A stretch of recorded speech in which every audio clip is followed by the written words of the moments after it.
Before we get started, hit the like button, subscribe, and hit the bell for more content in the future. What's up?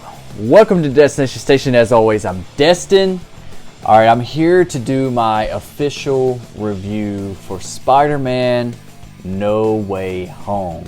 Okay? There's several reviews out for this. I mean, this was highly anticipated. Okay, so right now on Rotten Tomatoes, it's sitting at a 99% audience score, 94% tomato meter. Like I mean, people are loving this movie. Now, I am not going to give out spoilers in the first half of this review. On the later half, I will put it up that, you know, spoilers ahead on the later half of this review. So this is going to be like all in one. Like the first half will be just a regular review, and the second half will be a spoiler review. I'm going to put them both in this one. So yeah, I saw it actually last night, and I had time to let it marinate a little bit and think about how I felt about the movie, because I don't want to be that guy on the internet that spoils the movie for somebody that hasn't seen it, because that's what happened to me.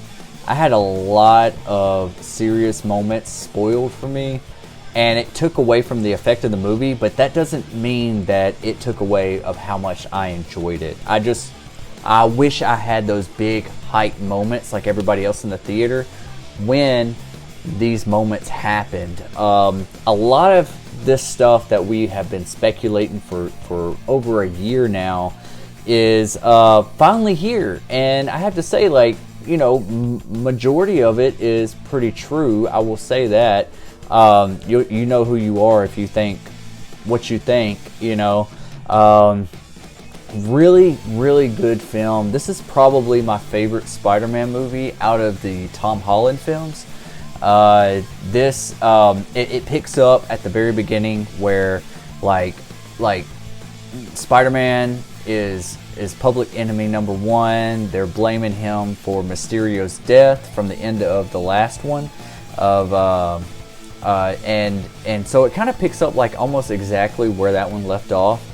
And what you've seen in the trailer is pretty much like just the first half of the movie. I mean, you've seen parts of the second half of the movie, but like they hid a bunch of stuff from this movie, and I applaud them for that, because this movie was such a ride. It was awesome. I saw it on IMAX. It was everything. I was late to the game. I couldn't even get tickets, and then I had a buddy of mine say, "Hey, I got 4 tickets. Do you want to come?" And I said, "Yes, of course." So I lucked out. I was able to see it in IMAX, and cheers to my friend Bob. Yeah, that was an awesome experience. So yeah, I was highly anticipating this movie all year long. But just like everybody else, like, there are things in this movie that is like strictly just fan service, and you know what? Like, that's okay. Okay, that's what Marvel does best. They do fan service the best, because they give the audience what they want. They listen to their audience. They listen to all the feedback from after every single movie, and they take that in. They're like, hey, how can we make this audience happy? And you know, like, they rarely disappoint. They might have a few films here and there that just like are kind of mediocre a little bit, but overall, you know what you're getting when it comes to Marvel. And sorry guys, I'm drinking some good wine. I'm feeling myself tonight. I'm having a good time. So I said, you know what, I'm gonna do this review tonight because I have a little bit of time. So yeah, let me enjoy myself, and y'all enjoy this review, okay? And y'all need to go see this movie ASAP. I don't know exactly what I can say about this movie, because anything that I say is going to be a spoiler, because everything that was in the trailer, okay, that's pretty much what I can tell you. Everything else is a spoiler. All I can say is that Tom Holland is awesome as Spider-Man. He at first, with the first, you know, Spider-Man Homecoming, it didn't really, you know, it didn't really like connect with me. I was kind of like, man, I'm not really feeling this. I'm not feeling the side characters. I'm not feeling Ned. I'm not feeling Mary Jane. I'm not feeling, you know, Flash Thompson. I'm not feeling any of this. Like, it just seems too Disney a little bit. Am I wrong for thinking that? Because I honestly grew up with Tobey Maguire, the Sam Raimi Spider-Mans. Those, I remember sitting in the seats and watching Spider-Man with Tobey Maguire and Willem Dafoe playing the Green Goblin and James Franco, and I remember being just like wowed through that entire movie. And Tobey Maguire did a great job. Willem Dafoe just steals the show in that first Spider-Man movie as the Green Goblin. And the biggest thing that I could say about that movie is that the directing from Sam Raimi, the way that Spider-Man and Spider-Man 2 was directed, as far as like its visuals and its action, and it's like you could see elements of like the action from like his Evil Dead movies, or even like Drag Me to Hell, which Drag Me to Hell came out afterwards, but you can just see that Sam Raimi stamp all over those two movies. Spider-Man 3, you see a little bit of it, but the second half kind of like falls flat. That's a whole nother story, but they make up for it in this movie. I have to say that, like, out of all the Spider-Man movies, out of everything that we have seen, they really give respect to the whole entire Spider-Man like legacy. Okay, so go into that what you will. I have to stop this review from this point forward. I'm gonna put up spoilers right now because I really cannot talk about much until I talk about certain details in this movie. Okay, so you've been warned. If you've seen the trailer and you want to see it, you're sold. Okay, go buy a ticket. Go watch this movie. It's gonna be badass. Okay, it is. It's badass. Is it a perfect movie? No, it's not. I'm gonna get into that a little bit more. There's some story beats. There's some comedy that falls a little bit flat, but you take the bad with the good. All right. So, and there's more good than bad. So yeah, if you don't want to be spoiled on this movie, you have not seen Spider-Man No Way Home, click off this video, go watch it, and come back to this video later. I'm about to put up some spoilers. I'll put it up on the screen right now. So if you're still here, that's your fault, not mine. Okay, so we start off. Tom Holland is public enemy number one. Leaving off that, everyone's blaming him for Mysterio's death, so he's trying to figure out how to cope with that. Everybody at school, everybody around town, or around the city knows that he is Spider-Man. He tries to go back to school, everybody's filming him, and his teachers, they even put up stuff. They're like, fans of his now, like he can't go anywhere, but like his actual home where him and Aunt May live is actually like people are throwing stuff through the windows, and you have this detective that I felt like there should have been more of later on in the movie, but they kind of just like, that's what I'm talking about, like story elements, like they kind of just like stopped it at that point.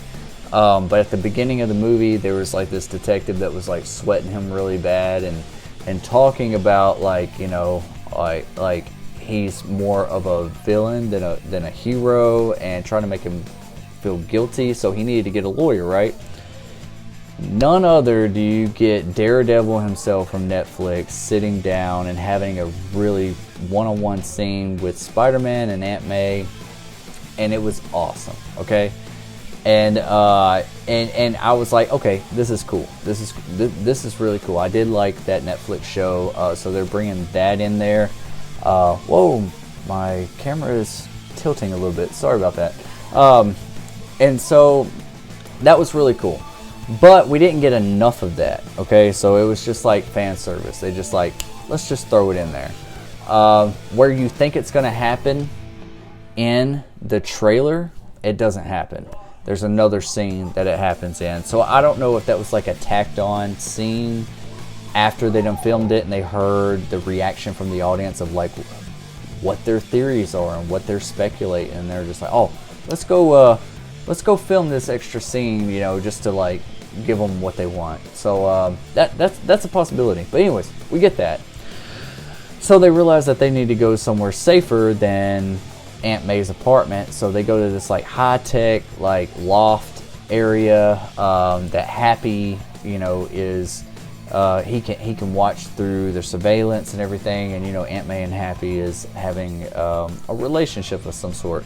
So Spider-Man goes to Doctor Strange, and he wants everyone to forget, you know, so he can live his life, because him, MJ, and Ned do not get accepted to MIT, and he feels guilty that, you know, his actions and his life is affecting the ones that he loves around him. So he wants to change that. So he thinks making Doctor Strange forget everyone to forget like who he is going to fix that.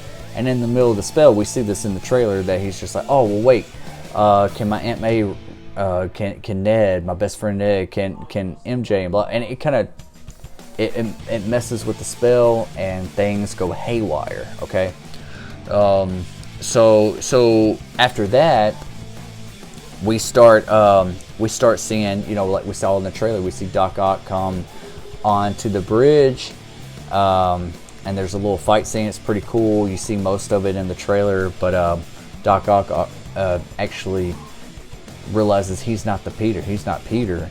And then you see Green Goblin. He throws the bomb, which I did not like that transition. Okay, if you've seen the movie, you know what I'm talking about. When you see the trailer, Green Goblin throws the I don't know the technical term for it, but it's one of those green bombs, and it blows up, and then it's like it just transitions to where like Doctor Strange and Doc Ock and Spider-Man are in like this underground facility that's like where Doc Ock is like captured, okay, and like this cell. And so Doctor Strange wants him to gather up all the villains and send them back to their worlds, because this is messing with the universe. This isn't how it's supposed to go. This is their destiny. They did die, but they need to go back to the worlds and die. Okay, but Tom Holland thinks, which that's a part that of me, like I know that Tom Holland is a hero. I know Spider-Man is a hero. But you know, he wants them to have a second chance. He wants them to say, no, they can live, and I want to help them. So he steals the box, I don't know what the hell it's called, from Doctor Strange, and they have like a little battle, and you see that in the trailer on the train, and then you see the worlds like, you know, come over on each other and everything. So Spider-Man ends up stealing like the rings off of, not the rings, but like the knuckle thing that you know, he spins and does spells, and he steals that, and he webs Doctor Strange in this world, and he goes away, and he knows that he's going to get out eventually. So he tells MJ, he puts it in MJ's hands and Ned's hands that like, hey, if anything goes wrong, hit this button. And so he goes around trying to collect all these villains.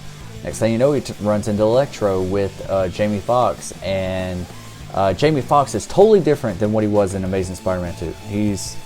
He's not that geeky, weird, social awkward type guy. He's this very confident, cocky, like, hey, he wants power. He's actually funny. He has like some really good lines. I thought Jamie Foxx had some really good lines in this movie. So yeah, Sandman's in here. So he's gathering up all these villains, and then next thing you know, the Lizard as well. And then come to find out, Aunt May calls Tom Holland, Spider-Man, Peter Parker, and says, hey, somebody's here. It's one of the guys you're looking for. And it comes out to be Willem Dafoe, the Green Goblin. But this one is Willem Dafoe like trying to fight off his inner demons, and he's like, I want help. He's coming off like he wants help. And so Tom Holland wants to give all these villains a second chance and not let them go back to their universes and die. So Willem Dafoe, they all get together. They try to come up with some sort of way to help one another. It's kind of cool what they do. Tom Holland kind of brings all the villains to his hideout, and it was kind of cool. But like in a lot of these scenes, like down where they're captured and everything, it didn't really feel like they were in the same room when they were filming these scenes. It felt like Tom Holland was on a soundstage delivering his lines, looking over to the left, looking over to the right, and the same thing with Doc Ock and Sandman and Jamie Foxx as Electro. Something didn't feel organic about it. It felt kind of off. But you might not feel that. You know, if you're not a critique and you're just here to enjoy the movie, you might not feel that. But as me, as somebody that does critique film, I felt that a little bit. And that's okay. That's okay. I can forgive it for that. But then, you know, later on, MJ and Ned does not hear from Tom Holland for a little bit. I keep calling him Peter Parker for a little bit. So they don't know where he's at. So Ned's got the Doctor Strange like knuckle ring thing. I don't know the technical term for it, okay? Let me know in the comment section below. But he does this little spin and says, "Show me Peter Parker." And he does a little spin. He realizes, oh, he almost created a portal. And then he does it again. "Show me Peter Parker." He does it. And you see a Spider-Man way down in an alley somewhere. And then they say, "Hey, Peter, come on." And he jumps through the portal. And then next thing you know, takes off his mask. It is none other than Andrew Garfield from The Amazing Spider-Man 2. And the crowd goes wild. It is awesome.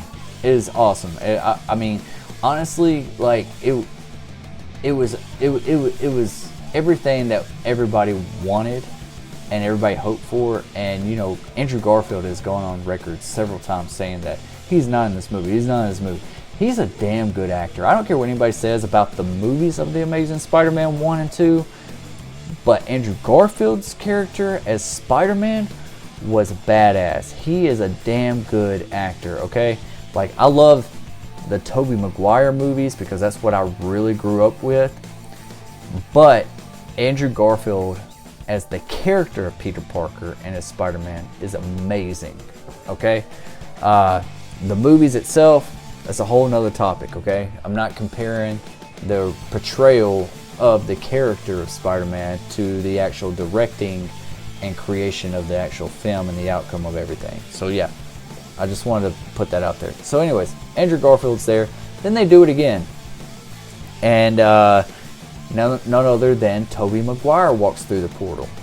But he's not in a Spider-Man getup. He's kind of like in just like a regular, you know, dress clothes, and he's just like really not stunned about it. He's just kind of like, "Oh hey, like yeah, I've been walking around for a while. I've been trying to figure this out, blah blah blah." He kind of like just accepts everything, which is cool. And then Tobey Maguire and Andrew Garfield has a little moment together, which was pretty cool. This video is going really long. I know, guys. I told you this is gonna be like 2 videos in one. It's a non-spoiler and it's a spoiler. So yeah. If you're still here, hit the like button, hit the subscribe button. I really appreciate it. It helps this channel out a lot. Subscribe to Destination Station for all things Marvel and horror. So yeah, okay, let's continue. So yeah, they have a really good moment. And that's what really surprised me about this movie, is that they gave a lot of screen time. I'm talking about like the second half of the movie was Tobey Maguire, Andrew Garfield, and Tom Holland. And the elements of the story that they hit on is spot on. Like okay, so big spoiler here, Aunt May dies by Green Goblin, and he's really the main villain of this movie is Willem Dafoe. His inner demons kind of like take over and cause a bunch of chaos, and so it ends up killing Aunt May, and Tom Holland's Peter Parker is in a really dark place.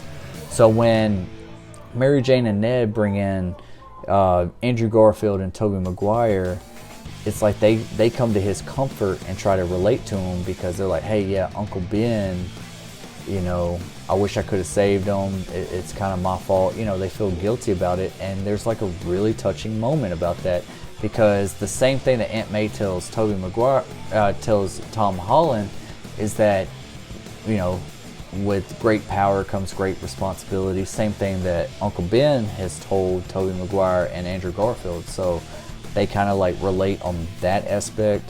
Then they decide to work together and try to get these villains under control, and then they have this big showdown at the Statue of Liberty, but it's got like a Captain America shield, which is pretty damn cool. And then we see this scene where, you know, like there was a leaked footage of Tobey Maguire and Andrew Garfield like talking, and there's like a green screen and everything, and I was like, oh, okay, so I saw that moment. So yeah, a lot of this stuff was leaked, but it was still cool to see on screen, you know. But so they have this big battle. They're trying to capture all these villains and get them under control and send them back to their universe. But then the Green Goblin shows up and wreaks havoc. And there's a scene where Tom Holland, because of the death of Aunt May, he wants to kill the Green Goblin. He starts going like really ham on him. Like, I mean, he just starts throwing blows on him. And then he picks up like the Green Goblin, what do you call it? The glider with the spikes on it that almost killed Tobey Maguire in the first Sam Raimi Spider-Man. And he's about to just like, you know, narrow it down on Willem Dafoe. And you see Tobey Maguire jump in and stop him. He grabs it and he's like, no, you can't do that, you know. And in the meantime, Willem Dafoe ends up stabbing Tobey Maguire in the back, and he falls down. And so yeah, there's a lot of emotions going through in this movie in certain parts. Also, I want to talk about the scene where MJ in the trailer is falling to her death, similar to Gwen Stacy in The Amazing Spider-Man 2 when Andrew Garfield's going to save her, but Gwen Stacy dies. And this one, Tom Holland dives, trying to catch MJ from falling, and Green Goblin just comes and just takes him out with the Goblin glider. I'm gonna call it that. And then she's still falling. You're thinking she's about to just die too.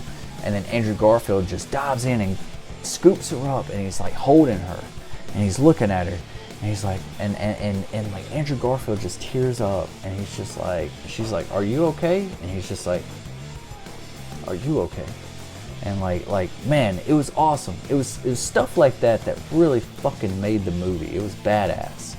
Okay, I don't care what anybody says. Andrew Garfield's awesome as Spider-Man. So is Tobey Maguire. So is Tom Holland. Okay, all of them are great. But I think people shit on the Amazing Spider-Man movies. Like, yeah, the movies aren't that great. The first one's better than the second one. But Andrew Garfield himself, give him credit, because he put his all into that character. And he did here as well. So I just want to talk about that moment. And then at this point,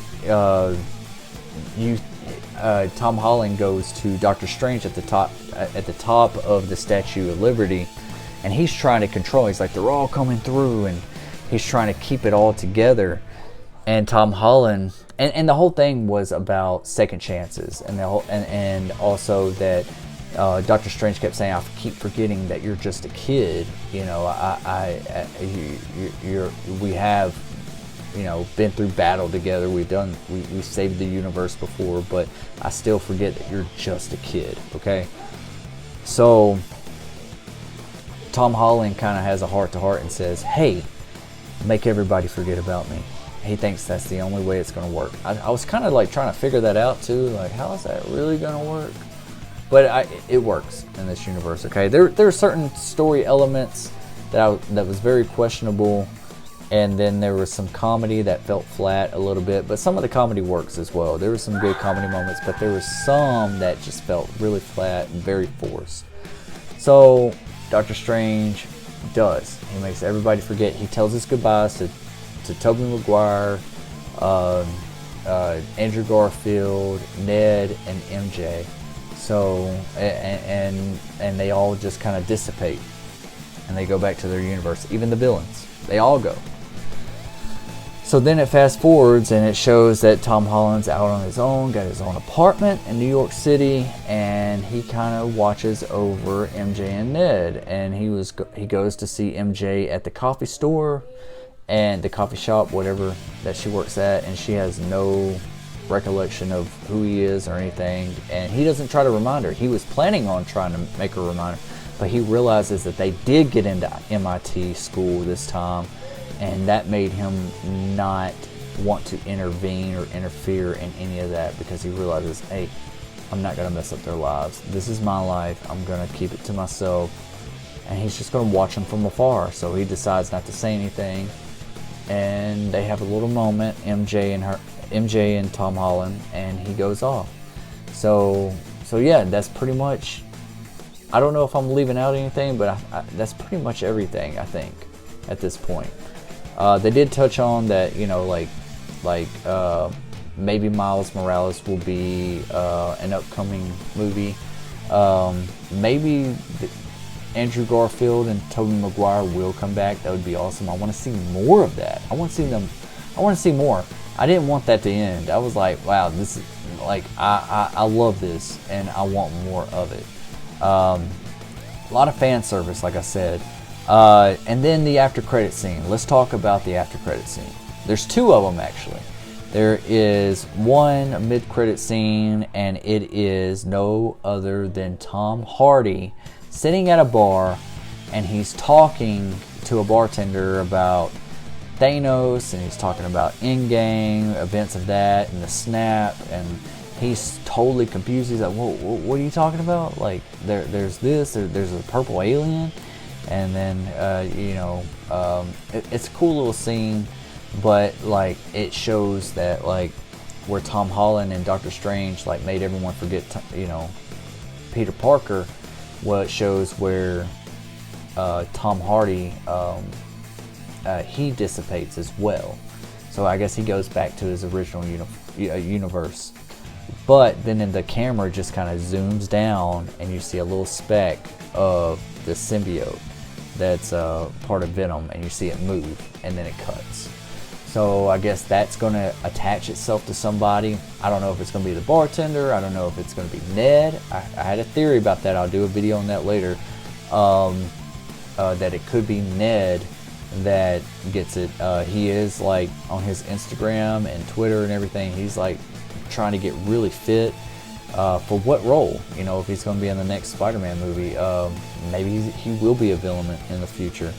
But anyways, it could be anybody. I don't know who they'll cast for the Venom in this one, but it looks like Tom Hardy's Venom went back to its original universe. Really cool how they did it.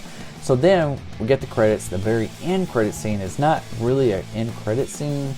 It's more of an end credit trailer of Doctor Strange and the Madness of in the Madness of the Universe. I don't know what the fuck it's called. It's something like that, but it was really cool. You see Scarlet Witch there. You see them talking about they need some help, and then someone says something. The voiceover says, the biggest threat to the universe is you. Talking about Doctor Strange. So you see the good Doctor Strange, then you see the evil Doctor Strange. I don't know if there's an technical name for him from the comics because I didn't keep up with it, but there was an evil Doctor Strange and a good Doctor Strange, and it was just like, oh yeah, it's about to go down, and it just cuts. It cuts. And so like it was really cool. I was like, okay, all right, I'm ready for this. I'm ready for Morbius. I'm ready. Okay, like I told myself after Endgame, I'm like, I'm done. Iron Man and Captain America's done. I'm done. But Shang-Chi surprised me. Spider-Man No Way Home surprised me. Wasn't the biggest fan of Venom, Let There Be Carnage, I'm not gonna lie. But if they bring him into Spider-Man, maybe I'll like it a little bit more. Just those standalone Venom movies, I'm not really too crazy about. So yeah, if I had to rate this movie, this is going on almost 30 minutes, guys. I know, I told you, this is gonna be long. This is non-spoiler and a spoiler review. So I hope you've enjoyed this. Please subscribe, like this video, subscribe to Destination Station. But if I had to rate this video or Spider-Man No Way Home, I would have to say it's not a perfect movie. I'm not going to give it a 10 just because I'm a big ass fan. I would give it a solid 8.5. Solid, maybe an 8.7. Really good. Really good. Just a few things that don't really add up, and it's not really on Tom Holland or any of the things that was happening in the movie. It's more on the director and some of the script writing. Okay, so I blame it on those. But overall, you're going to like this fucking movie. Okay, go watch Spider-Man No Way Home. That's all I can say. That's all I can say. So yeah, that's all I got to say about this video. I hope you enjoyed it. Please subscribe, like this video. I just hit 1,000 subscribers. Yeah, guys, let me know what you think about Spider-Man No Way Home. Let's start a discussion because I'm really curious what everyone thought. Is everybody on the same wavelength as me? Like, is there things that I'm missing from this review? Because I was letting it sit a little bit because I don't like to give a review right out the theater when I'm hyped about something. I want it to, you know, let it marinate a little bit. Let me think about it for a second because I'm still trying to process it all in my mind. You know, I could have just came out of the theater and said, oh, it's freaking awesome. 10 out of 10. Go watch it right now. Blah, blah, blah. That was my initial feelings. Yes. But how do I actually feel about the movie? That's what I wanted to give y'all. Okay. That's all I got to say. 8.7. Staying with that. Go see this movie. You're not going to be disappointed. Let me know what you think about it in the comment section below. Subscribe to this next edition. As always, I'm Destin, and I'll see you guys next time. Peace. Drink more wine. Have some class. Don't be an ass.